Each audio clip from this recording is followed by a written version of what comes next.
اب آپ اس مبارک سلسلے کا 8واں حلقہ سماعت فرمائیں۔ آیت تطہیر پر بات ہو رہی تھی۔ جیسا الحمدللہ آپ نے پڑھا ہے اور سنا ہے کہ آیت تطہیر الگ بات ہے، آیت حجاب الگ بات ہے، اور آیت تطہیر جو ہے یہ الگ چیز ہے۔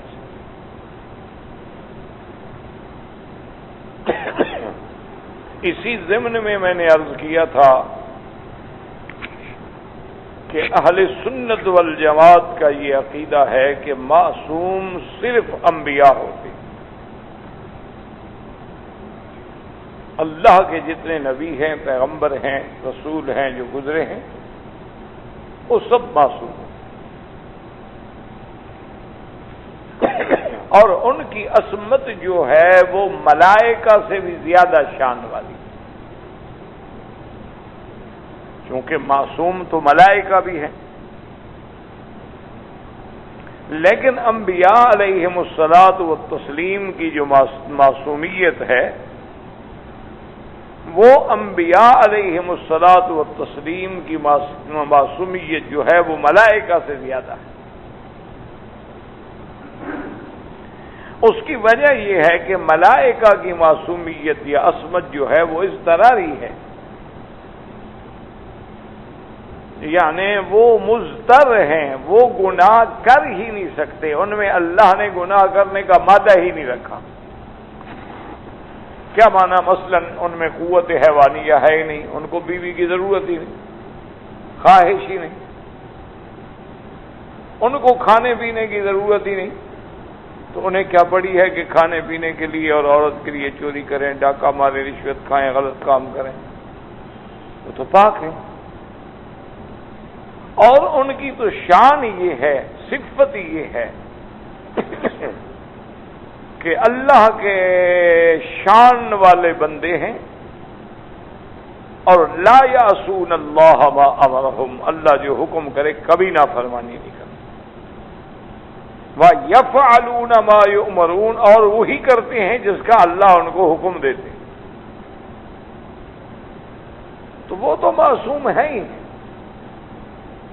چونکہ ان کی عصمت جو ہے وہ اختیاری نہیں ہے، اس لیے معصوم ہونا الگ بات ہے، لیکن معصومیت انبیاء کا شان زیادہ ہے کہ انبیاء معصوم ہیں لیکن اختیاری کی، اللہ نے قوت دی ہے، اللہ نے ان میں مادہ حیوانیت رکھا ہے، مادہ شہوانیت رکھا ہے، اللہ نے جہاں ان میں قوا ملکیہ رکھے ہیں وہاں قوا جو ہیں وہ حیوانیہ بھی رکھے ہیں،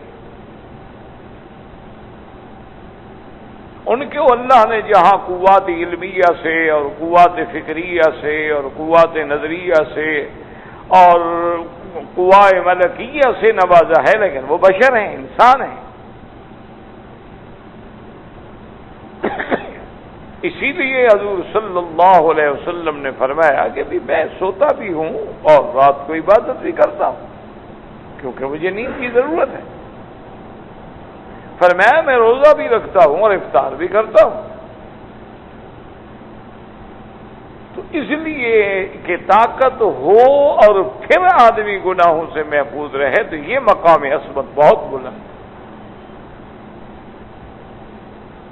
اس کی مثال یعنی آپ سمجھ لیں کہ مثلا ایک آدمی ہے، نامرد ہے، وہ خسرا ہے، خنثی مشکل ہے، اگر وہ یہ دعویٰ کرے کہ ایک حسین و جمیل عورت رات میرے کمرے میں رہی لیکن میں نے بری نظر نہیں ڈالی، کون سی نے کی ہے؟ ڈالنے اس میں ہے ہی نہیں، قوت ہی نہیں۔ کمال تو تب ہے کہ امرأۃ العزیز ہو، وقت کے مقتدر گھرانے کی عورت ہو، محلات ہوں، جمال ہو، اور خود حضرت یوسف علیہ السلام کو اپنے پھندے میں، اپنے جال میں کسنا چاہے لیکن پیغمبر کہے کہ معاذ اللہ، تو یہ مقام عصمت، جبکہ آپ ان کے ہاں ایک غلام ہیں، خریدے ہوئے، یعنی حالات کے مطابق بھی وہ کسی بات کا انکار نہیں کر سکتے۔ اور حالات دنیاوی کتابیں بھی اگر وہ اپنے مالکہ کی خوشنودی حاصل کر لیں تو اور ان کو زیادہ آرام ملتا، لیکن وہ مقام عصمت ہے کہ اس وقت بھی پیغمبر کی زبان سے ایک بات نکلی کہ معاذ اللہ، اللہ کی پناہ، کیا کہہ رہی ہو، مجھے دعوت گناہ دیتی ہو۔ اس لیے علماء نے فرمایا کہ عصمت انبیاء جو ہے وہ زیادہ شان والی ہے، اس لیے انبیاء کی شان ملائکہ سے زیادہ ہوتی ہے۔ ملائکہ کی بڑی شان ہے، لیکن جبریل علیہ السلام ایسے ہیں جیسے حضور کے خادم ہوں۔ جبریل علیہ السلام اذن لینے کے بغیر داخل نہیں ہو سکتے۔ جبریل علیہ السلام براق لے کے آتے ہیں، سواری لے کے آتے ہیں، حضور کو سوار کرتے ہیں اور ساتھ جاتے ہیں خدمت کرتے ہوئے، مشائیت کرتے ہوئے۔ تو اہل سنت والجماعت کے عقیدے میں معصوم جو ہیں وہ صرف انبیاء ہیں، اللہ کے رسول معصوم ہیں، اللہ کے انبیاء معصوم ہیں، صحابہ بھی معصوم نہیں ہیں، اور اہل بیت بھی معصوم نہیں ہیں، ازواج رسول بھی معصوم نہیں ہیں۔ ہاں البتہ وہ محفوظ ہیں، لیکن معصومیت کا مقام جو ہے وہ الگ ہوتا ہے اور محفوظیت کا مقام جو ہے وہ الگ ہوتا ہے۔ اللہ تبارک و تعالی نے حضور کے صحابہ کو مقام محفوظ پر تو پہنچا دی، لیکن وہ جو نبی کا مقام ہے وہ الگ ہے۔ تو اس لیے ہمیشہ یاد رکھیں کہ یہ اہل سنت والجماعت کا عقیدہ ہے۔ لیکن اہل تشیع حضرات کا یہ عقیدہ ہے کہ جیسے نبی معصوم ہیں، اہل بیت بھی معصوم، جیسے نبی معصوم ہیں، ہمارے 12 امام بھی معصوم۔ لیکن یہ حقیقت ہے کہ یہ ایک ایسا دعویٰ ہے کہ جس پر کوئی دلیل نہیں، نہ اللہ کے قرآن سے وہ کوئی آیت پیش کر سکتے ہیں جو اس بات پہ دلالت کرے کہ اہل بیت معصوم ہے، نہ وہ حدیث رسول اکرم صلی اللہ علیہ وسلم سے کوئی دلیل پیش کر سکتے ہیں کہ اہل بیت معصوم ہے اور 12 امام جو ہے وہ بھی معصوم ہے۔ تو اب ان کے نزدیک صرف یہ آیت تطہیر ہے جس میں وہ اپنے پسند کی تعویل کرتے ہوئے، اللہ کے قرآن کے معانی میں تحریف کرتے ہوئے، اپنے اس مسلک کو ثابت کرنے کے لیے وہ 2 باتوں پہ زور دیتے ہیں۔ ایک تو اہل بیت معصوم ہیں، اور دوسرا یہ ہے کہ ازواج رسول اللہ کا اہل بیت سے تعلق ہی نہیں۔ اچھا، پہلی اگر ان کی دلیل ہم مان لیں کہ وہ معصوم ہیں تو قرآن تو کہتا ہے کہ انما یرید اللہ لیذھب عنکم الرجس، کہ اللہ تبارک و تعالی چاہتے ہیں کہ تم رجس کو ہم دور کریں، مانا کہ رجس تھا تو دور کریں، اگر تھا ہی نہیں تو پھر دور کرنے کا کیا مطلب ہوا؟ تو سب سے پہلے تو قرآن کی ہی آیت دلالت کرتی ہے کہ اگر اہل بیت معصوم ہیں تو معصوم کو پھر معصوم بنانے کا کیا مطلب؟ معصوم تو تب بنایا جا رہا ہے کہ اللہ تب پاک کر رہے ہیں کہ پہلے کچھ ہے، اس سے اللہ تبارک و تعالیٰ پاک کرنا چاہتے ہیں، اس رجس کو اللہ تبارک و تعالیٰ دور کرنا چاہتے ہیں۔ تو اس لیے یہ آیت بھی ان کی تائید میں نہیں آتی۔ اور دوسری ان کی جو دلیل ہے کہ اہل بیت جو ہیں وہ صرف اطرت رسول ہے، اہل بیت جو ہیں وہ صرف 5 ہیں، ان کے علاوہ ازواج رسول جو ہے وہ اہل بیت نہیں ہیں، یہ بھی کوئی ایسی بات نہیں ہے کہ جس کی کوئی باوزن دلیل ہو، محض ایک ان کا ایک تعویلات۔ اور اس کی وجہ کیا بنی کہ ایک حدیث مبارک ہے جس کو حدیث ابا کے نام سے مشہور، ابا کہتے ہیں کپڑے کو، تو حدیث ابا جو ہے وہ بڑی مشہور ہے۔ اس کا قصہ یہ ہے کہ بی بی ام سلمہ رضی اللہ تعالی عنہا کے گھر میں، جو حضور کی بیوی ہیں، امہات المؤمنین سے ہیں، حضور صلی اللہ علیہ وسلم تشریف فرما ہیں، حضرت علی آتے ہیں، سیدہ فاطمہ الزہرا آتی ہیں،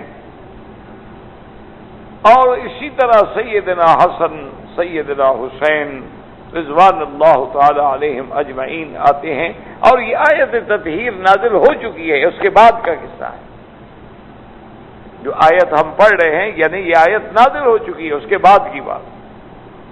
تو حضور صلی اللہ علیہ وسلم نے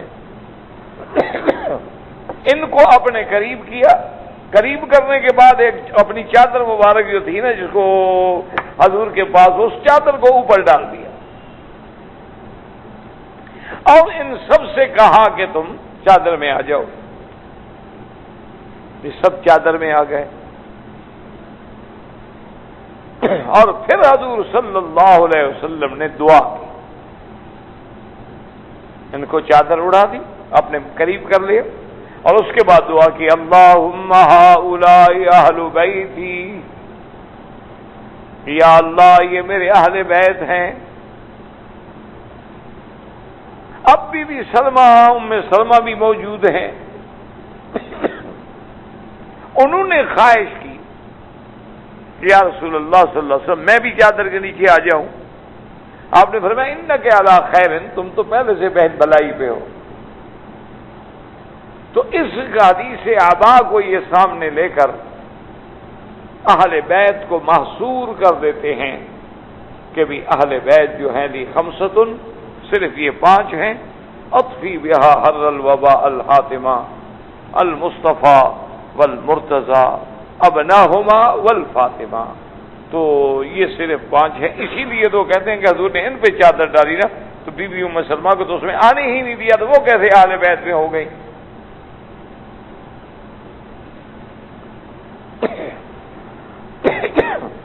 تو ان کی جو سب سے بڑی باوزن دلیل ہے وہ یہ۔ اب اس بات کو سمجھیں کہ لفظ اہل بیت میں اگر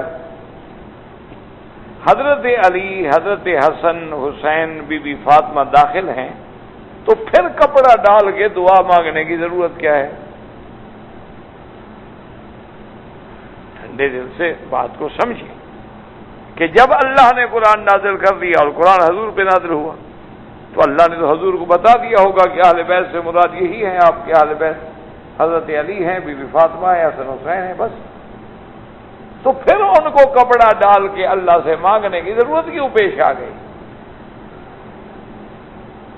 اسی لیے کہ آپ دیکھیں، اس کو کہتے ہیں، عربی کی اصطلاح میں تحصیل حاصل۔ مثلا یہ اینک میرے ہاتھ میں ہے، اگر میں کہوں کہ ڈاکٹر صاحب اینک دیجیے، اینک دیجیے، تحصیل حاصل ہے، وہ تو میرے پاس پہلے موجود ہے۔ موجود کو کون مانگتا ہے؟ مانگی تو وہ چیز جاتی ہے جو غیر موجود ہو۔ جیسے کہ میرے آقا نے رحمت دو عالم نے مدینہ منورہ میں آنے کے بعد اللہ تبارک و تعالی سے دعا کی کہ یا اللہ ان ابراہیم خلیل کا، ابراہیم تیرا خلیل ہے علیہ السلام، قد دعا بمکہ تھا، اس نے دعا مانگی تھی مکہ کے لیے، میں بھی تو تیرا حبیب ہوں نا، میں دعا مانگتا ہوں مدینے کے لیے کہ اللہم بارک فی مدنا، کہ یا اللہ اس کے مد میں برکت عطا فرما، سا میں برکت عطا فرما، اس کے ارزاق میں برکت عطا فرما، ہر چیز میں برکتیں عطا فرما۔ تو اب حضور صلی اللہ علیہ وسلم نے دعا مکے کے لیے نہیں مانگی، مدینے کے لیے مانگی، کیونکہ مکے کے لیے تو ابراہیم علیہ السلام پہلے مانگ چکے ہیں اور آپ نے ان کی دعا قبول فرما لی۔ سیدنا ابراہیم علیہ السلام نے جب اپنے بچوں کو چھوڑا تھا تو اس وقت دعا مانگی تھی کہ ربنا انی اسکنت من ذریتی بواد غیر ذی زرع عند بیتک المحرم ربنا لیقیموا الصلاة فاجعل افئدة من الناس تهوی الیہم وارزقهم من الثمرات لعلهم یشکرون۔ تو حضرت ابراہیم کی دعائیں اللہ نے قبول فرما دی۔ تو اس لیے حضور صلی اللہ علیہ وسلم نے مدینہ منورہ کے لیے تو دعا مانگی، لیکن آپ نے مکے کے لیے دعا نہیں مانگی، حالانکہ حضور کا مولد مکہ ہے، حضور مکہ میں پیدا ہوئے، آپ کی بعثت مکے میں ہوئی، آپ کو نبوت مکے میں ملی، آپ پہ قرآن مکے میں آیا، مکے میں نماز 1 کا 1 لاکھ ملتا ہے، لیکن حضور نے مکے کے لیے دعا نہیں مانگی۔ اچھا، اسی طرح حضور نے عرض کیا کہ یا اللہ انی اجعل ما بین لابتیہا، کہ یا اللہ میں ان 2 جانب کے پہاڑوں کے درمیان میں جو علاقہ ہے، انی احرم ما بین لابتیہا، میں بھی مدینے کے اس علاقے کو حرم قرار دیتا ہوں۔ لیکن حضور نے مکے کے لیے دعا نہیں مانگی کہ یا اللہ میں مکے کو حرم قرار دیتا ہوں۔ وجہ کیا تھی کہ مکہ تو پہلے سے حرم تھا، مکے کو تو اللہ تبارک و تعالیٰ نے پہلے سے حرم بنا دیا، تو اب جب وہ پہلے سے حرم موجود تھا تو حضور کو کسی دعا کی ضرورت نہیں تھی، لیکن مدینہ منورہ حرم نہیں تھا، تو اس لیے حضور صلی اللہ علیہ وسلم نے مدینہ منورہ کو حرم بنانے کے لیے دعا مانگی کہ یا اللہ مہربانی فرمائے کہ مکہ تو حرم ہے، لیکن میں چاہتا ہوں کہ ما بین لابتیہا، یہ 2 جانب جو ہیں مدینہ منورہ کی، ان دونوں کے درمیان میں جتنی علاقہ ہے میں اس کو حرم قرار دیتا ہوں، تو آپ بھی قبول فرما کے اس کو حرم قرار دیں۔ تو اس لیے ہمیشہ یاد رکھیں کہ دعا تو اس چیز کی مانگی جاتی ہے جو موجود نہ ہو، اگر چیز پہلے سے موجود ہے تو اس کی دعا مانگی ہی نہیں جاتی، وہ تو تحصیل حاصل ہے۔ تو اسی سے اب ہم اندازہ کریں کہ بھئی اگر یہ اہل بیت ہیں تو پھر حضور کو چادر ڈالنے کی اور اتنا تقلب فرمانے کی اور پھر اللہ سے مانگنے کی کہ اللہم ہؤلاء اہل بیت کہنے کی ضرورت کیا؟ تو صاف ظاہر ہوا کہ اصل یہ قرآن کی آیت آئی تھی حضور کی بیویوں کے لیے، اصل یہ آیت آئی تھی ازواج مطہرات کے لیے، اصل یہ آیت آئی تھی امہات المؤمنین کے لیے۔ جب اتنی بڑی شان ملی ان کو تو حضور نے چاہا کہ میری عطرت بھی شامل ہو جائے، میری اولاد بھی شامل ہو جائے، کہ ازواج کے لیے تو اللہ نے قرآن میں اتنا بڑا فیصلہ فرما دیا کہ انما یرید اللہ لیذھب عنکم الرجس اہل البیت ویطہرکم تطہیرا، تو اللہ میرے ان بچوں کو بھی ان میں شامل فرما دے۔ تو حضور صلی اللہ علیہ وسلم نے ان کے لیے دعا کی۔ ہم اہل سنت والجماعت کا الحمدللہ عقیدہ ہے کہ نص قرآنی سے اہل بیت ازواج رسول اللہ ہیں، لیکن دعائے محمد مدنی سے اہل بیت اولاد رسول اللہ بھی اہل بیت میں شامل ہے۔ تو ہمارے نزدیک ازواج بھی اہل بیت ہیں، ہمارے نزدیک سیدہ فاطمہ اور ان کی اولاد بھی اہل بیت ہیں، ہمارے نزدیک حضرت علی رضی اللہ تعالی عنہ بھی اہل بیت ہیں، لیکن ہم اس کی تفصیل کرتے ہیں کہ ازواج رسول کا اہل بیت ہونا تو اللہ کے قرآن سے ثابت،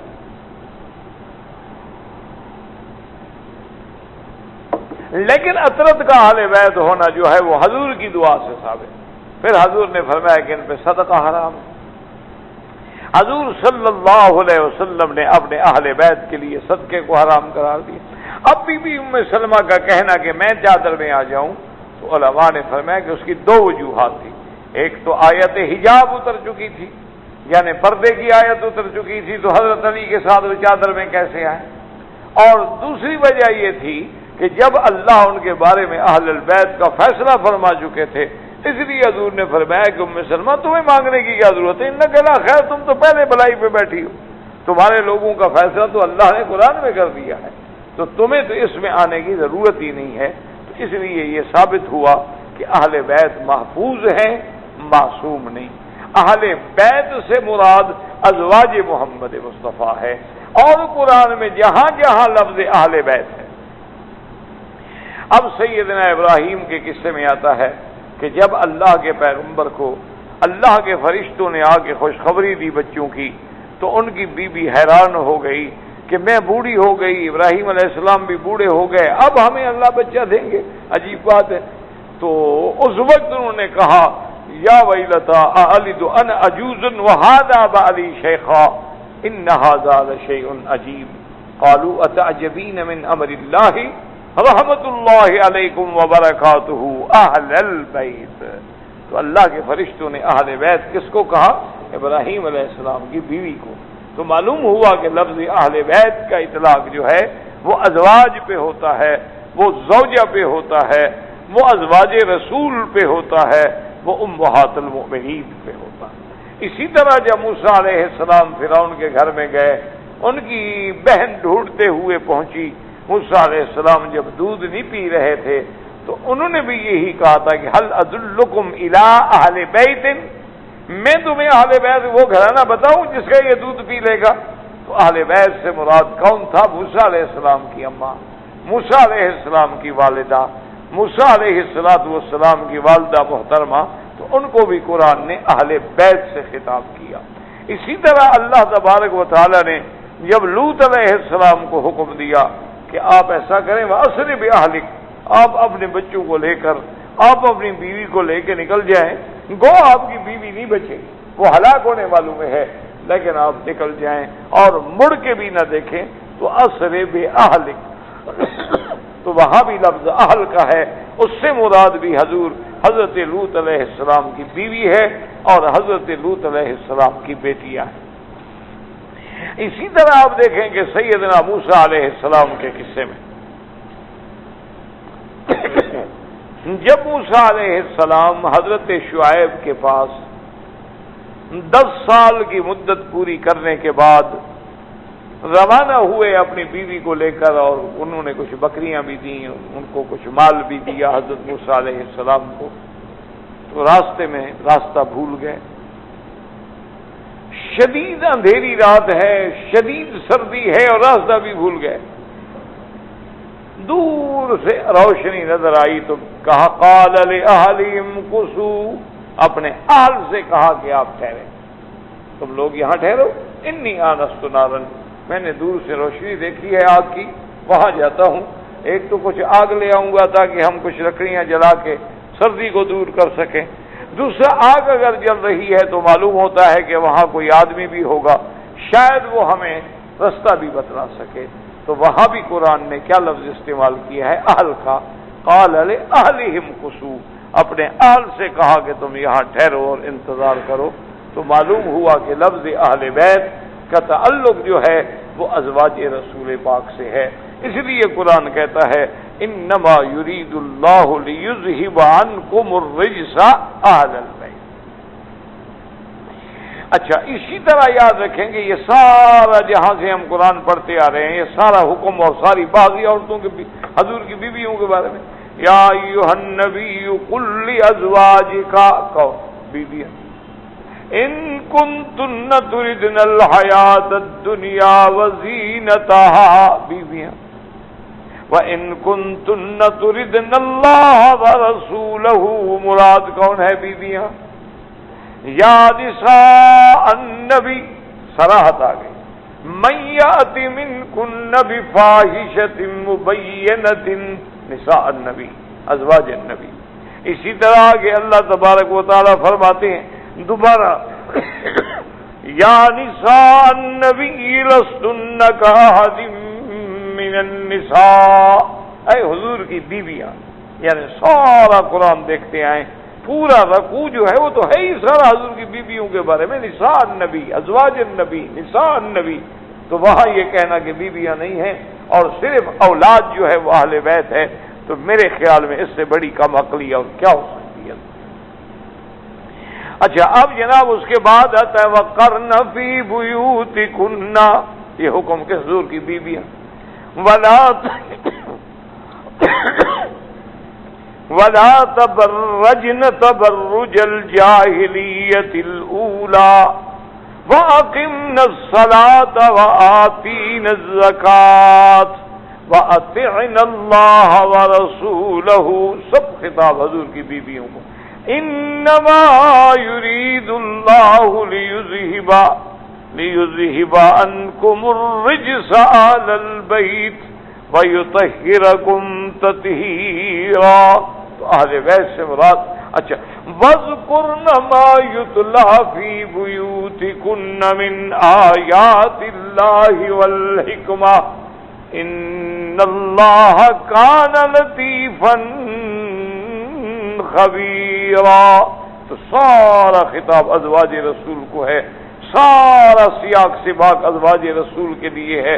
تو ازواج رسول کو اہل بیت سے نکال دینا تو یہ تو قرآن کی بھی تحریف ہے اور اللہ تبارک و تعالیٰ کے فرمان کی بھی تحریف ہے. تو اس لیے ہمیں ثابت ہوا کہ ازواج نبی لفظ زوج نے جو ان کو شان بخشی ہے کہ نبی کا جوڑ، نبی کے متماثل، نبی کے متشابہ، یہ بھی مقام ہے امہات المؤمنین کا، اور یا نساء النبی کا خطاب یہ بھی مقام ہے امہات المؤمنین کا۔ آیت تخییر کے بعد ان کا اللہ کے نبی کو چن لینا یہ بھی مقام ہے ازواج نبی کا، اور اللہ تبارک و تعالی کا یہ بھی وعدہ فرمانا کہ اگر تم لوگوں نے اعمال صالحہ کیے نوتیہا اجرہا مرتین، ہم تم کو ڈبل ثواب عطا فرمائیں گے، وَآتَدْنَا لَهَا رِزْقًا كَرِيمًا۔ تو یہ تمام آیات کا تعلق جو ہے وہ ازواج رسول سے ہے، اہل بیت رسول سے ہے، امہات المؤمنین سے ہے، رضوان اللہ تعالی علیہن اجمعین، اور اس کا کوئی عقل مند انکار نہیں کر سکتا۔ اب ایک اشکال ہے، اس کو سمجھیں۔ بعض شیعہ حضرات جو ہیں ان کو ایک اشکال ہے، اللہ عالم حقیقتاً یا ابداً کرتے ہیں۔ بعض اوقات ہوتا ہے نا کہ چلو ایک مسئلہ سمجھ نہیں آتا، اور بعض اوقات یہ ہوتا ہے کہ نہیں مسئلہ تو سمجھ آتا ہے لیکن نعوذ باللہ اس میں آدمی ابداً یعنی اس کو تبدیل کرنے کی کوشش کرتا۔ ان کا اشکال یہ ہے کہ بھئی ہم مانتے ہیں کہ بھئی یہ سارے آیات جو ہیں امہات المؤمنین کے حق میں ہیں، ازواج رسول کے حق میں ہیں، لیکن وہ کہتے ہیں کہ یہاں جو آیا ہے خطاب میں کہ انما یرید اللہ لیذہب عنکم، تو ان کننا نہیں کہا گیا، وَيُطَهِّرَكُمْ یہاں بھی یطہرا کننا نہیں کہا گیا، جمع مذکر کا صیغہ آیا ہے، تو اس میں حضور کی بیویاں کیسے آ گئی ہیں؟ تو جمع صیغہ ہی مذکر ہے۔ سب سے بڑا اشکال جو وہ پیش کرتے ہیں وہ یہ ہے کہ بھائی اگر عورتیں تھیں تو جیسے باقی صیغے آ رہے ہیں وہ سارے کے سارے جمع مؤنث کے صیغے ہیں، ابتدا سے لے کر کہ جیسے ان کنتن تردن الحیات الدنیا وزینتہا، اچھا امتعکن اسرحکن وان کنتن تردن اللہ ورسولہ، اسی طرح من یأت منکن بفاحشۃ من یقنط منکن، وہ کہتے ہیں ٹھیک ہے ہم نے مان لیا، لیکن یہاں تو صیغہ بھی جمع مذکر کا ہے، وہ یطہرکم تطہیرا، تو اس سے حضور کی بیویاں کیسے مراد ہو سکتی ہیں؟ اگر حضور کی بیویاں تھیں، حضور کی ازواج مطہرات تھیں، تو یہاں بھی قرآن یہ کہتا وَيُطَهِّرُكُنَّ تَطْهِيرًا، یہاں بھی صیغہ جو ہے وہی جمع مؤنث کا آتا۔ تو اچھی طرح دماغ میں بٹھا لیں۔ اب اس کا جواب سنیں کہ کبھی قاعدہ یہ ہوتا ہے شرعاً بھی قواعد میں بھی کہ اس کو کہتے ہیں تغلیباً۔ اب دیکھیں نا سارے قرآن میں مثلا قرآن کہے گا یا ایھا الذین آمنوا ان الذین آمنوا وعملوا الصالحات کانت لهم جنات الفردوس نزلا، یا ایھا الذین آمنوا لا ترفعوا اصواتکم فوق صوت النبی۔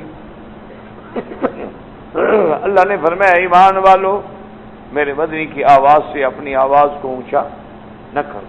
تو کیا یعنی اس کا مطلب ہے کہ صرف مردوں کو حکم ہے عورتیں چیختی رہیں، عورتیں جو مرضی ہے کریں، یعنی وہ نبی سے بھی آواز اونچی کریں کوئی حرج نہیں۔ فَلَا تَجْهَرُوا لَهُ بِالْقَوْلِ كَجَهْرِ بَعْضِكُمْ لِبَعْضٍ أَن تَحْبَطَ أَعْمَالُكُمْ وَأَنْتُمْ لَا تَشْعُرُونَ۔ اللہ نے فرمایا خبردار میرے پاک نبی کو اس طرح نہ پکارا کرو جیسے عام آدمی کو پکارتے ہیں، یا محمد یا محمد یا محمد۔ ایک ہے ادب کرو، احترام کرو، اگر کوئی کام ہے انتظار کرو، جب حضور پاک اپنی مرضی سے توجہ فرمائیں پھر عرض کرو، یہ تھوڑا ہے کہ جا کے باہر سے پکارنا شروع کر دو۔ اچھا بظاہر تو یہ سارا حکم جو ہے مردوں کو ہے، اس کا مطلب ہے کہ عورتیں اگر پکاریں تو کوئی حرج نہیں، عورتیں حضور کے سامنے اگر شور کریں تب بھی کوئی حرج نہیں۔ تو اس لیے ہمیشہ سمجھیں کہ قرآن میں جتنے احکام ہیں جب وہ مردوں کو مخاطب کیا جاتا ہے تو عورت خود بخود اس کے تابع ہو جاتی ہے، عورت جو ہے اس کے تابع ہو جاتی ہے کہ جب اللہ یہ احکام مردوں کو دے رہے ہیں، صاف بات ہے کہ عورتیں تو تابع ہیں، عورتیں تو ان سے ادنا درجے میں ہیں۔ جب اعلیٰ درجے والے کو یہ حکم دیا جا رہا ہے کہ ڈاکٹر صاحب شور نہ کریں، اس کا مطلب ہے کمپاؤنڈر کرتا رہے، ان کا مطلب ہے کہ جن کا چپراسی ہے، گیٹ کیپر ہے، پی این ہے، وہ شور کرتا رہے، صرف ڈاکٹر کو روکا جا رہا ہے۔ مانا یہ ہوتا ہے کہ جب ایک بڑے آدمی کو روکا جا رہا ہے، ایک بڑے لکھے آدمی کو روکا جا رہا ہے، ایک ذمہ دار آفیسر کو روکا جا رہا ہے، تو جو ادنا ہے وہ تو خود بخود اس میں مخاطب ہو گئے۔ اس لیے ہمیشہ یاد رکھیں کہ کبھی ایسے ہوتا ہے کہ اللہ تبارک و تعالیٰ کا خطاب جو ہے وہ بظاہر جو ہے مثلا مردوں کے لیے ہے، لیکن عورتیں اس میں شامل ہو جاتی ہیں، اس کو کہا جاتا ہے تغلیباً۔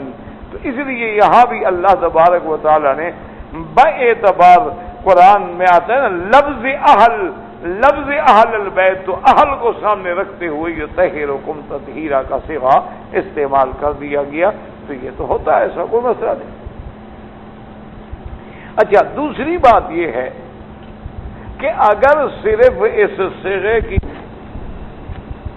تو اگر آپ بی بی فاطمہ کو اہل بیت سے نکالنے پہ راضی ہو جائیں تو پھر ہم امہات المومنین کے بارے میں غور کریں گے۔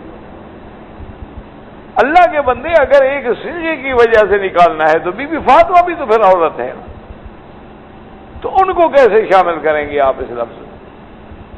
اس لیے ہمیشہ یاد رکھیں کہ یہ محض ایسے اعتراضات ہیں، جیسے بعض اوقات دیکھتے ہیں آپ نے سنا ہوتا ہے کہ مثلا ایک اپیل آتی ہے سیشن کورٹ کی، ہائی کورٹ میں، ہائی کورٹ کی اپیل آتی ہے سپریم کورٹ میں، تو وہ کہا کہتے ہیں کہ جی ہمارے ہاں تو ٹیکنیکل دیکھا جائے گا کہ کیا اس میں کوئی قانونی خلاف ورزی تو نہیں ہوئی، باقی حق نہ حق کا معاملہ تو چھوٹی عدالتوں میں ہوتا ہے، یہ ہمارا تھوڑا کام ہے کہ ہم یہاں بیٹھے ہوئے ہیں یہ ثابت کرنے کے لیے آپ حق پہ ہیں کہ نہیں ہیں۔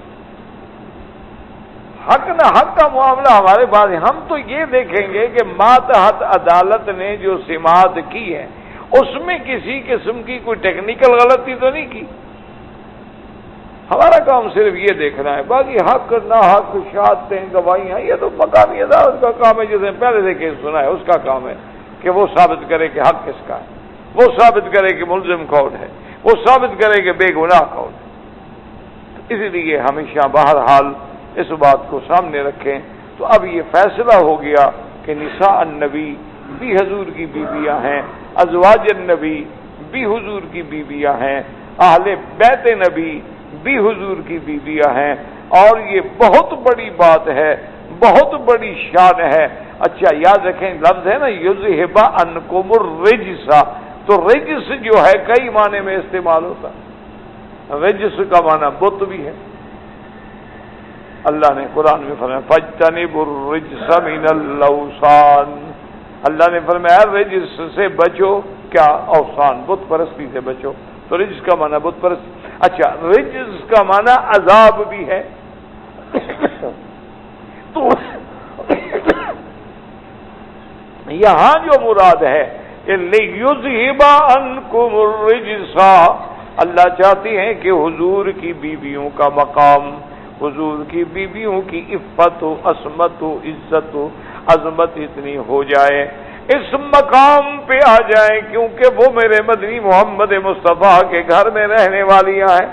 اس لیے فرمایا وَاذْكُرْنَ مَا يُتْلَىٰ فِي بُيُوتِكُنَّ، حضور کی بیویاں تم اس بات کو سوچو، اس بات پہ غور کرو کہ تم تو ان گھروں میں ہو جس میں اللہ کا قرآن اترتا ہے، جس میں جبریل آتا ہے، جس میں وحی آتی ہے، جس میں اللہ کا پیغمبر آ کے تمہیں اللہ کی آیات سناتے ہیں، اور وہ آیات اترتی بھی تمہارے گھروں میں ہے اور تمہیں دانائی کی باتوں کی تعلیم دیتی ہیں۔ ان اللہ کان لطیفا خبیرا، اللہ اپنی مخلوق پہ لطف فرمانے والے ہیں، ان کے احوال کو جاننے والے ہیں۔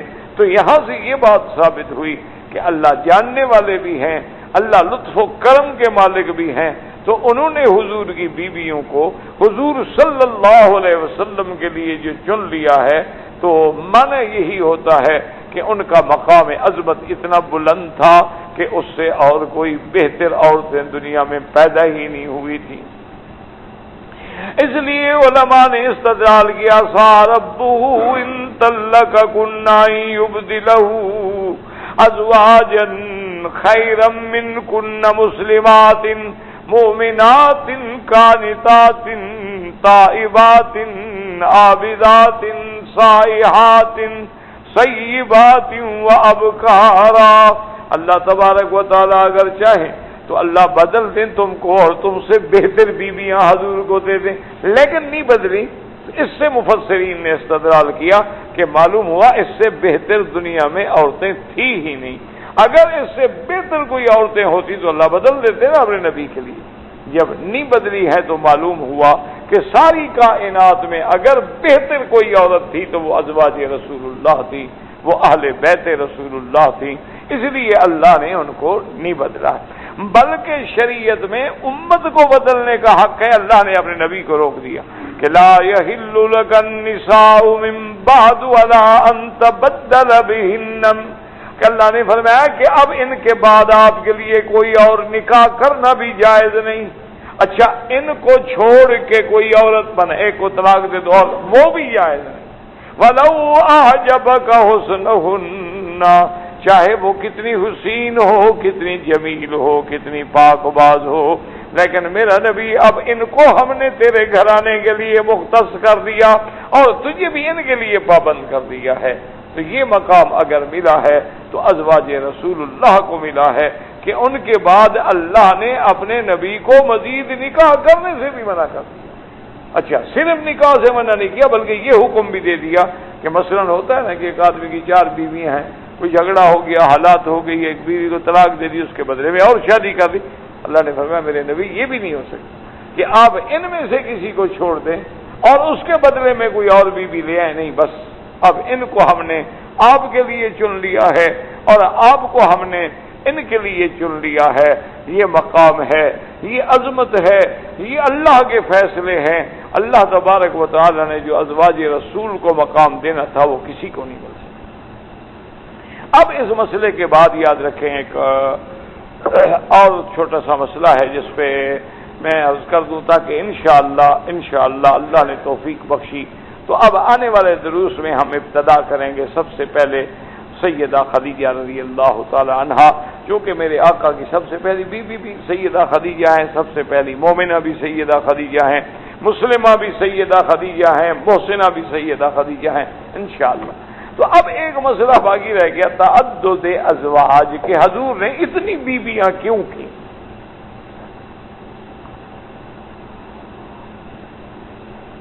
اس پر دشمنوں نے بے انتہا زیادتی سے کام لیا، جیسے مستشرقین میں سر ولیم میور ہے، اسی طرح گبن ہے، اسی طرح فلپ شاپ ہے، آرے نکلسن ہے. یہ لوگ ہیں جنہوں نے حضور کی تعدد ازواج کے بارے میں اپنی کتابوں میں زہر اگلا. اچھا پھر نام نہاد مسلمانوں میں سلمان رشدی ہے، اس نے بھی ازواج رسول صلی اللہ علیہ وسلم پہ بے انتہا زہر اگلا. لیکن بات یاد رکھیں کہ ایک تو ہوتا ہے نا کہ محض الزام برائے الزام لگا. اگر ہم حقیقت پہ نظر ڈالیں تو دیکھیں کہ ریحان البیرونی جو ہیں جنہوں نے پورے ہند کی اتنی بڑی سیاحت کی، اتنے بڑے سفر کیے اور پھر ایک بڑی انہوں نے تحقیقی کتاب لکھی. ابو ریحان البیرونی نے کتاب لکھی، اس کتاب کا نام ہے مال الہند. اس میں اس نے ثابت کیا ہے کہ ہندو دھرم میں بھی ایک سے زیادہ شادیاں کرنے کا رواج ہے. اسی طرح انہوں نے ثابت کیا ہے کہ ان کا جو سب سے مثلاً اوتار کے درجے پہ ہیں کرشن، اس کی بھی کئی سینکڑوں بیویاں تھیں۔ اسی طرح ہندو دھرم میں بھی، بلکہ ان کی کتابوں میں بھی یہ لکھا ہے کہ جو برہمن ہے وہ 4 شادیاں کر سکتا ہے، جو کھتری ہیں وہ 3 کر سکتا ہے، جو ویش ہیں وہ 2 کر سکتے ہیں، جو شودر ہیں وہ 1 کر سکتے ہیں۔ ان کے ہاں قومیں ہیں، طبقات ہیں، سب سے اعلیٰ قوم ان کے ہاں برہمن ہے، اس کے بعد جو ہے کھتری ہیں، اس کے بعد ویش ہیں، اور سب سے نیچ قوم ان کے نزدیک شودر ہیں۔ تو وہ بھی انہوں نے بھی اس بات کا باقاعدہ کتابوں میں ذکر کیا ہے کہ برہمن تو 4 بیویاں کر سکتا۔ اسی طرح آپ دیکھیں کہ سابقہ مذاہب جتنی گزرے ہیں، آپ انسائکلوپیڈیا بٹانیکا جو ہے اس میں آپ دیکھیں، ایک ڈاکٹر مردک جو ہے اس نے 1949 کی، وہ ماہر انسانیات ہے، ماہر انسانیات، ماہر لسانیات نہیں، انسانیات، اس نے کہا کہ میں نے تحقیق کی ہے کہ تقریباً 450 قومیں ہیں دنیا میں، یعنی انسانوں میں 450 قومیں ہیں، جن میں 415 کے اندر تعدد ازواج ہے کہ وہ زیادہ شادیاں کرتے ہیں، اور ان میں یہ عیب نہیں شمار ہوتا، یعنی 400 میں سے 450 میں سے 415 قومیں جو ہے وہ تعدد ازواج کی قائم۔ اچھا، اسی طرح اب ہم اسلام میں دیکھتے ہیں تو سیدنا سلیمان علیہ السلام کی تو ماشاءاللہ 700 کے قریب بیویاں، سیدنا داؤد علیہ السلام کی کئی بیویاں۔ اسی طرح جب ہم قرآن میں دیکھتے ہیں تو سیدنا ابراہیم علیہ السلام کی 2 بیویوں کا ذکر جو ہے وہ تو باقاعدہ ہمیں قرآن و حدیث کی روشنی میں ملتا ہے، ام اسماعیل اور ام اسحاق، یعنی بی بی ہاجرہ اور بی بی سارہ، جن کا صحیح روایات سے ایک کے بطن سے اللہ نے ام اسماعیل علیہ السلام پیدا ہوئے، اور ایک کے بطن سے حضرت اسحاق پیدا ہوئے، حضرت اسحاق سے پھر حضرت یعقوب پیدا ہوئے، حضرت یعقوب سے پھر حضرت یوسف پیدا ہوئے، سارے نبی، اور اسماعیل علیہ السلام کی پشت میں اللہ نے ایک نبی رکھا جو سب سے افضل، وہ حضرت محمد مصطفیٰ صلی اللہ علیہ وعلا آلہ واصحابہ وسلم تسلیما کثیرا کثیرا۔ اچھا، اسی طرح موسیٰ علیہ السلام کی بیویاں بھی، تو اگر سارے انبیاء علیہم السلام کی بیویاں تھیں، اور ہر مذہب میں، ہر یعنی یہودیت میں، عیسائیت میں، ہندو دھرم میں، اسی طرح بدھ مت میں، جین مت میں، اور تمام مذاہب میں اگر تعدد ازواج ہے تو صرف پھر حضور پہ اعتراض کرنے کی کیا ضرورت تھی؟ ٹھنڈے دل سے سوچیں، یا تو حضور کی بات نرالی ہوتی کہ جی پہلے کسی نبی کی اور بیویاں نہیں، تو بھئی اللہ کے نبی نے اتنی بیویاں کیوں کریں؟ تو اگر ہر دور میں ہر پیغمبر کے گھر میں زیادہ بیویاں تھیں، اچھا پیغمبر اسلام کے علاوہ یعنی بعض جو شخصیات گزری ہیں جن کو اوتار کا مقام دیتے ہیں، ان کی بھی کئی بیویاں تھیں، بعض لوگ جو ہیں بڑے بڑے اپنے اپنے مذاہب کے بڑے قداور لوگ گزرے ہیں، ان کی بھی متعدد بیویاں تھیں، تو حضور کی بیویوں پہ اعتراض کرنے کا کسی کو کیا حق؟ نمبر 1۔ نمبر 2، یہ بات بھی یاد رکھیں کہ زیادہ بیویوں کا ذکر کر کے دشمن یہ تاثر دیتا ہے کہ نعوذ باللہ ثم نعوذ باللہ ثم نعوذ باللہ، ان کے نبی میں نعوذ باللہ یعنی جنس کی زیادہ خواہش تھی، اس لیے تو آپ نے اتنی عورتیں رکھی۔ تو اگر ان کے اس اعتراض کو سامنے رکھا جائے اور پھر حیات رسول پاک پہ عملاً اور نظر رکھی جائے، تو اب آپ غور کریں کہ حضور کی سب سے پہلی بیوی کون ہے؟ سیدہ خدیجہ۔ اور جب حضور کی شادی ہوتی تو حضور صلی اللہ علیہ وسلم کی عمر مبارک کتنا ہے؟ 25 سال، این جوانی، اور پہلی بیوی کی عمر کیا ہے؟ 40 سال، اور اس کے 2 شوہر پہلے جو ہے وہ فوت ہو چکے ہیں، یعنی سیدہ خدیجہ کے 2 خاوند پہلے فوت ہو چکے ہیں اور دونوں سے اولاد ہے، یعنی بیوہ ہے، صاحب اولاد ہے، اور حضور صلی اللہ علیہ وسلم سے عمر میں اتنی بڑی ہے کہ کہاں 25 سال اور کہاں 40 سال. اور آج بھی آپ کتابیں اٹھا کے طب کی دیکھ لیں کہ گرم ملک کے رہنے والے لوگ جو ہوتے ہیں ان کے اندر 40 سال کے بعد عورت کا کیا حیثیت رہ جاتی. تو اب حضور صلی اللہ علیہ وسلم، اچھا پھر حضور نے کوئی تمنا نہیں کی، حضور نے کوئی کنواری لڑکی کی تلاش نہیں کی. حضور صلی اللہ علیہ وسلم کو جب اہل مکہ نے آ کے خود پیشکش کی کہ یا رسول اللہ دنیا چاہیے، ہم دنیا دینے کے لیے تیار ہیں. آپ کو مکے کی سرداری چاہیے، ہم آپ کو مکے کا متفق علیہ سردار ماننے پہ تیار ہیں. اور اگر حضور آپ کو کسی گھرانے کی کسی لڑکی سے شادی چاہیے تو آپ ہاتھ رکھیں، مکے کی ہر گھرانے کی بیٹی آپ پر قربان ہونے کے لیے تیار ہے. لیکن حضور نے شادی نہیں کی. تو نعوذ باللہ اگر حضور میں یعنی جنسی خواہشات پر نعوذ باللہ اتنا زور تھا تو حضور سب سے پہلی بیوی وہ کرتے جس کی عمر 40 سال ہو اور 2 خامد اس کے فوت ہو چکے ہوں، ان میں سے بھی اولاد ہو، اور پھر نکاح کا پیغام بھی اس نے بھیجا.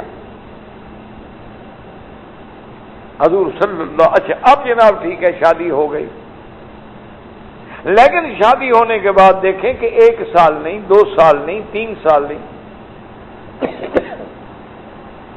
حضور صلی اللہ علیہ وسلم کو 40 سال کے بعد نبوت ملی. 40 سال کے بعد نبوت ملی اور نبوت ملنے کے 13 سال بعد حضور مکے میں رہے. یعنی آپ کی عمر کتنا ہوگی؟ 53 سال ہوگی. تو اب جب حضور کی شادی ہوئی تھی تو کتنی عمر تھی؟ 25 سال. اب جب آپ کا ہجرت کا وقت آیا تو عمر مبارک کتنا تھی؟ 53 سال. تو آپ خود اندازہ کریں کہ 25 سال سے زیادہ صرف ایک بوڑھی عورت کے ساتھ گزار دینا، کیا یہ اس بات کی دلیل ہے کہ حضور کو نعوذ باللہ جنس کی خواہش تھی؟ حضور صلی اللہ علیہ وسلم کو عورتوں کی خواہش تھی. یعنی ان کو تو اپنی عفت و عصمت کا اتنا کنٹرول تھا کہ حضور نے پھر دوسری بیوی کی خواہش ہی نہیں. اچھا پھر حضور صلی اللہ علیہ وسلم کی بیوی ہے اور جب سیدہ خدیجہ فوت ہو گئی حضور ہجرت فرما گئے. ہجرت کے 2 سال بعد جو ہے سیدہ عائشہ سے شادی ہوتی ہے. اور پھر اس پہ بھی نظر ڈالیں کہ وہ شادی حضور نہیں فرماتے، وہ تو اللہ کا حکم ہے. اسی طرح آپ دیکھیں کہ بی بی زینب سے شادی ہوتی ہے تو وہ بھی اللہ تبارک و تعالیٰ کا حکم ہے کہ تاکہ ایک رسم جاہلیت کو ہمیشہ کے لیے مٹایا جائے. کہ عرب کے اندر ایک رواج تھا، اگر وہ کسی بندے کو کہہ دیتے تھے کہ تم میرے بیٹے ہو، میرے متبنہ ہو، اپنا بیٹا بنا لیتے تھے، تو اس کی بیوی کو بھی اپنے لیے وہ حرام سمجھتے تھے کہ ہمارے بیٹے کی بیوی ہے، ہماری بہو ہے، بہو ہمارے لیے کیسے حلال ہو سکتی ہے، چاہے وہ بیٹا چھوڑ بھی دے. تو اب حضرت زید نے جب طلاق دی تو اللہ تبارک و تعالیٰ نے بی بی زینب کے ساتھ نکاح کا فیصلہ کیا. تو خود اللہ نے قرآن میں فرما دیا فلما قضا زید منہا وطرا زوجناکہا، ہم نے تیرا نکاح کیا محمد مصطفیٰ. یہ تو اللہ کی طرف سے نکاح. اسی طرح آپ دیکھیں کہ ام حبیبہ جو ہیں وہ ہجرت کر کے جب جاتی ہیں تو ان کے شوہر کافر ہو گئے، اس کے بعد وہ مر گئے. اب ایک عورت ہے وہ اسلام کے لیے مکہ چھوڑ رہی ہے، وہ اتنی قربانی دے رہی ہے، وہ حبشہ جا رہی ہے، لیکن اس کا شوہر جو ہے وہ مرتد ہو جاتا ہے، اس کا شوہر پھر مر جاتا ہے، وہاں وہ بیوہ ہو جاتی. اب حضور نے نجاشی کے ذریعے پیغام بھیجا کہ چونکہ اس کے حالات کا تقاضا یہ ہے، اور پھر وہ عام عورت بھی نہیں، وہ ابو سفیان کی بیٹی ہے. ابو سفیان حضور صلی اللہ علیہ وسلم کے چچا ہے. ابو سفیان جو ہے عبد المطلب کی اولاد ہیں. تو حضور صلی اللہ علیہ وسلم نے پیغام بھیجا، نجاشی نے حضور کا اکرام سے نکاح کیا اور حق المہر ادا کی اور آپ کی محترمہ بی بی کو وہاں سے بھیجا. اور پھر اس میں شادی میں حکمت دیکھیں کہ جب ابو سفیان اس دور میں حضور کا سب سے بڑا مخالف ہے، اسلام کا سب سے بڑا مخالف ہے، اور ہر جنگ میں ابو سفیان آگے ہے، لیکن جب اس کو پتہ چلتا ہے کہ میری بیٹی کا نکاح ہو گیا ہے تو کہتا ہے کہ ھذا فحل لا یجد انفہ، کہ یار محمد مصطفیٰ تو اتنا بڑا مرد ہے کہ اس کی ناک کو اب نہیں جھکا سکتا ہے کہ ہم تو اس سے لڑنے کے لیے تیار ہیں. اللہ نے اس کو اتنا اونچا کر دیا ہے کہ میری بیٹی اس کی بیوی بن گئی. اب ہم کیا مقابلہ کر سکتے ہیں اس کا؟ اس کے بعد تاریخ اٹھا کے دیکھ لیں کہ ابو سفیان نے پھر حضور کے سامنے مقابلہ نہیں کیا. کافر مجبور بھی کرتے رہے اور آ بھی جاتے تھے ظاہر میں، لیکن ٹال جاتا تھا، موقع دیکھ کے ہٹ جاتا تھا، رک جاتا تھا کہ اب میں کیسے مقابلہ کر سکتا ہوں.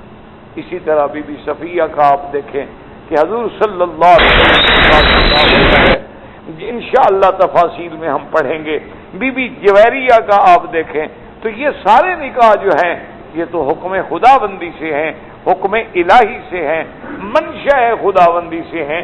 اس میں تو حضور صلی اللہ علیہ وسلم کا کسی خواہش نفسانی کا کوئی واسطہ بھی نہیں، کوئی سابقہ بھی نہیں کہ ایک پیغمبر اپنی عین عنفوان شباب کی زندگی جو ہے وہ ایک بوڑھی عورت کے ساتھ گزار دیتا ہے، اور جب حضور خود بوڑھے ہو جاتے ہیں تو آخری 5 سالوں کے اندر ساری بیویاں جمع ہوتی ہیں. اور دوسری وجہ دیکھیں کہ حضور کو اللہ نے خاتم الانبیاء بنایا کہ حضور کے بعد کوئی نبی نہیں. اب جب اللہ کے نبی کے بعد نبی نہیں آئے گا تو وہ کام اللہ کیسے لیں گے؟ اس لیے روایات میں آیا کہ علماء امتی کا انبیاء بنی اسرائیل. حضور نے فرمایا اب اللہ میری امت کے علماء سے وہ کام لیں گے جو بنی اسرائیل کے انبیاء سے لیا گیا، کیونکہ میرے بعد تو نبی کوئی نہیں. خاتم النبیین، اور اس کا ترجمہ بھی حضور نے خود فرما دیا کہ انا خاتم النبیین لا نبی بعدی، میرے بعد کوئی نبی نہیں ہے. جب حضور کے بعد نبی نہیں، حضور کی شریعت دین اسلام بھی قیامت تک، نبوت اور رسالت بھی قیامت تک، تو اب کون اس کو چلائیں گے؟ آیا کہ العلماء ورثۃ الانبیاء، کہ عالم جو ہے وہ نبی کے وارث ہوتے ہیں. تو اب حضور کی زندگی کا ہر عمل، آپ کا ہر قول، لقد کان لکم فی رسول اللہ اسوۃ حسنہ، حضور پاک کی زندگی جو ہے ہمارے لیے اسوہ ہے، ہمارے لیے قدوہ ہے. اب حضور کا قول ہو، حضور کا عمل ہو، حضور کا سونا، حضور کا لیٹنا، حضور کی آئلی زندگی، حضور کی داخلی زندگی، حضور کا رات کو جاگنا، حضور کا تہجد پڑھنا، حضور کا اپنی بیویوں سے حسن معاشرہ. حضور صلی اللہ علیہ وسلم جہاں بحیثیت ایک نبی ہیں، وہاں بحیثیت ایک باپ، وہاں بحیثیت ایک شوہر، وہاں بحیثیت ایک قائد، وہاں بحیثیت ایک سپہ سالار، وہاں بحیثیت ایک بادشاہ. ہر عمل جو ہے وہ حضور کا نمونہ ہے. تو اب جو گھریلو زندگی ہے وہ ہمیں کون بتائے گا؟ اسی لیے علماء نے لکھا ہے کہ بی بی عائشہ رضی اللہ تعالی عنہ کی 2000 سے بھی زیادہ روایات ہیں احادیث رسول کی. یعنی اللہ نے کتنا بڑا کام لیا ہے کہ 2010 بعد نے کہا اس سے بھی زیادہ ہے کہ جنہوں نے 2000 سے زیادہ حدیثیں حضور کی سن کے محفوظ فرما کے امت کو پڑھا دی. اب حضور جب اپنے گھر میں ہیں تو کس سے پوچھیں گے کہ حضور کیسے سوتے ہیں؟ حضور سونے کے بعد جب اٹھتے ہیں تو کیا پڑھتے ہیں؟ حضور صلی اللہ علیہ وسلم اپنی بیویوں کے حقوق کی ادائیگی کا کیسے خیال رکھتے ہیں؟ حضور صلی اللہ علیہ وسلم اگر گھر میں ہوں تو کس طرح آپ کا عمل ہوتا ہے؟ اچھا، اسی طرح آپ دیکھیں کہ بی بی ام سلمہ کی روایات، اسی طرح آپ دیکھیں کہ سیدہ عائشہ صدیقہ رضی اللہ تعالی عنہا کی روایات کہ بڑے بڑے اجلہ صحابہ جو ہیں وہ آگے دروازے پہ بیٹھتے اور امہات المومنین پردے کی دوسری طرف ہوتی اور وہ آگے پوچھتے کہ اماں ہمیں فلاں مسئلہ بتائیں، ہمیں فلاں مسئلہ بتائیں، ہمیں فلاں مسئلہ بتائیں، ہمیں فلاں مسئلے کے بارے میں تعلیم دیں. تو یہ سارا علم جو قیامت تک کے لیے پھیلانا تھا، اس لیے اللہ نے حضور کے گھرانے میں ایسی بیویاں چن کے بھیجی کہ جو حضور کے ہر عمل کی نگران ہوں، ہر عمل کو یاد رکھنے والی ہوں، ہر عمل کی اتباع کرنے والی ہوں، اور ہر فرمان کو آگے حضور کی امت تک پہنچانے والی ہوں۔ اب دیکھیں بعض مسائل ہیں، حیض کے مسائل ہیں، نفاس کے مسائل ہیں، ولادت کے مسائل ہیں، رضاعت کے مسائل ہیں، یہ ایسے مسائل ہیں جن کا تعلق عورتوں سے۔ تو اس لیے یہ حکمت تھی کہ اللہ تبارک و تعالی نے حضور صلی اللہ علیہ وسلم کے گھر میں، اور پھر جتنے نکاح ہیں ہر نکاح کے پیچھے ایک حکمت، حضور کی اس میں کوئی خواہش نہیں، حضور صلی اللہ علیہ وسلم کی اس میں کوئی توجہ نہیں، صرف ایک حکمتیں ہیں کہ اللہ تبارک و تعالی نے دین کی تبلیغ کا کام لینا، اللہ تبارک و تعالی نے قبائل سے صلح کا کام لینا، اللہ تبارک و تعالی نے کسی قوم کو شرف اسلام سے نوازنا، اللہ تبارک و تعالی نے کسی قوم کو حضور کے گھر میں ان کی خاندان کی ایک بیٹی کو بھیج کے شرف عزت بخشنا ہے۔ تو یہ سارا نظام جو ہے، اسی لیے حضرت عمر رضی اللہ تعالی عنہ سے جب حضور نے بی بی عائشہ کے بارے میں رائے لی تھی تو انہوں نے ایک ہی بات کی تھی کہ یا رسول اللہ مجھے ایک سوال کا جواب دے دیں، کیا یہ شادی آپ نے کی ہے یا حکم الہی ہے؟ انہوں نے کہا نہیں، یہ حکم خدا بندی ہے۔ تو ہم نے کہا جب اللہ کا حکم ہے تو پھر پوچھنے کی کیا ضرورت ہے؟ اللہ نے اپنے نبی کے لیے اچھی بیوی نہیں چنی؟ اس لیے ہمیشہ یاد رکھیں، تو یہ عظمت اور یہ شان اور یہ رفعت جو ازواج رسول کو ملا ہے وہ کسی کو نہیں ملا ہے۔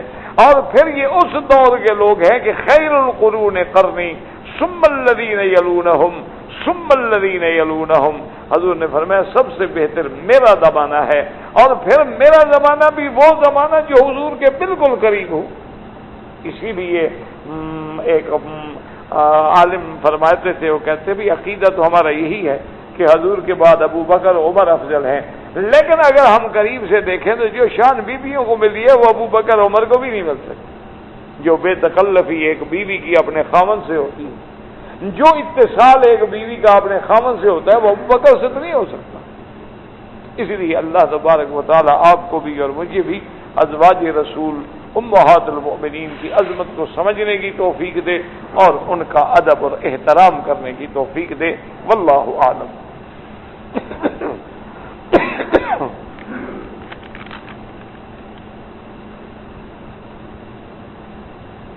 کہتے ہیں جی کہ ایک آسمان سے دوسرے آسمان کا آپ نے کہا کہ 500 سال کا سفر ہے، یہ میں نے نہیں کہا، حدیث میں ہے، مسیرت 500 اعوام۔ حضور نے فرمایا ہے کہ ایک آسمان سے دوسرے آسمان کا فاصلہ جو ہے 500 سال، یعنی اگر کوئی پیدل چلے، ورنہ اگر اس کو پیدل کے بجائے سواری پہ لے آئیں، سواری کے بجائے تیز رفتار ہوائی جہاز لے آئیں، ہوائی جہاز کو چھوڑ کے براق کو لے آئیں، براق کو لے کے معراج والی سیڑھی کو لے آئیں تو منٹوں میں بھی طے ہو سکتا ہے۔ جیسے حضرت جبریل علیہ السلام آتے تھے تو ایک قدم ان کا زمین پہ ہوتا تھا اور پہلا آسمان پہ ہوتا تھا۔ تو یہ تو مشکل۔ اچھا، اب وہ کہتے ہیں کہ جی دو زمینوں کے درمیان کتنا فاصلہ ہے، اس کا ذکر حدیث میں نہیں، صرف اتنا آتا ہے قرآن میں کہ وَمِنَ الْأَرْضِ مِثْلَهُنَّ، کہ جیسے آسمان ساتھ ہیں زمینیں بھی ساتھ ہیں۔ کیا ان کے طبقات میں بھی فرق ہے یا طبقات متصلہ ہیں؟ اس کے بارے میں جب قرآن و حدیث کوئی بات نہ بتائیں تو ہم خود تو نہیں کہہ سکتے۔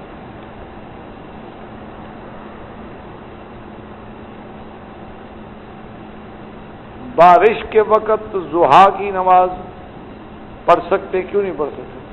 بارش میں نماز پڑھنا کون سا منع ہے بھائی؟ ویسے ایک مسئلہ سمجھیں کہ بارش کے وقت میں اگر فرض نماز کا وقت ہو تو ہمیں اسلام رعایت دیتا ہے کہ مسجد کے بجائے ہم گھر میں جماعت کر لیں، لیکن یہ تو نہیں کہتا کہ نماز نہ پڑھیں، وہ تو اسلام نے ہمیں رعایت دی۔ حضور فرماتے تھے اعلان کر دو صلوا فی رحالکم، اپنے اپنے گھروں میں نماز پڑھ لو، تاکہ کوئی آدمی پھسل نہ جائے، کوئی گر نہ جائے، کسی کو چوٹ نہ لگ جائے۔ راستے ٹھیک نہیں ہوتے تھے، آنے جانے کے لیے تکلیف کا ذریعہ ہوتا تھا، کپڑوں پہ مٹی کیچڑ آتی تھی، تو اسلام نے رعایت بخشی۔ لیکن اگر آدمی محفوظ ہے، ٹائم ہے، جو مرضی ہے پڑھے۔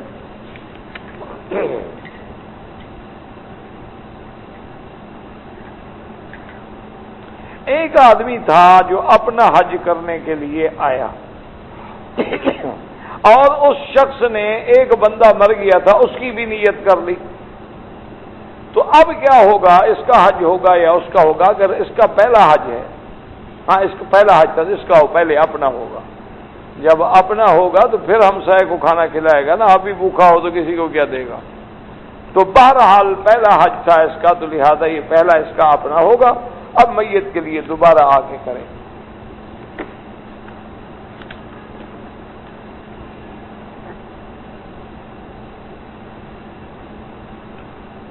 کہتے جی کہ یہاں کے مدارس میں لڑکیوں کو سر کھولنے پر مجبور کیا جاتا ہے، کون کہتا ہے؟ کون سے مدارس میں؟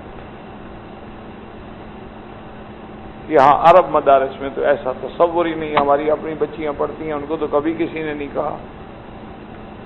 باقی آپ کے اپنے کوئی مدارس ہوں تو اللہ کو پتہ ہے، آپ کے مدارس تو پھر آپ جیسے ہم جیسے مدارس، ان میں تو پتہ نہیں کیا کیا سکھایا جاتا ہے، اللہ ہدایت دے، بس دعا کر سکتے ہیں اور تو کچھ نہیں کر سکتے۔ کہتے جی وہ دلیل یہ دیتے ہیں کہ بھئی چونکہ وہاں مرد تو ہے کوئی نہیں، لہذا پھر سر کھولنے کی کیا ضرورت ہے؟ یہ تو قاعدہ نہیں کہ مرد نہ ہو تو سر کھول لو، یہ تو کوئی قاعدہ نہیں، تو مرد وہاں کوئی نہیں تو پھر قمیض پہننے کی کیا ضرورت ہے؟ یہ کوئی دلیل ہے؟ کوئی عقل ہے؟ اس سے بڑی بےہودگی والی کوئی بات ہو سکتی ہے؟ اللہ کے بندے، حجاب کا تو اتنا بڑا مسئلہ ہے کہ بلا وجہ کوئی عورت کسی عورت کے بدن کو بھی نہیں دیکھ سکتی،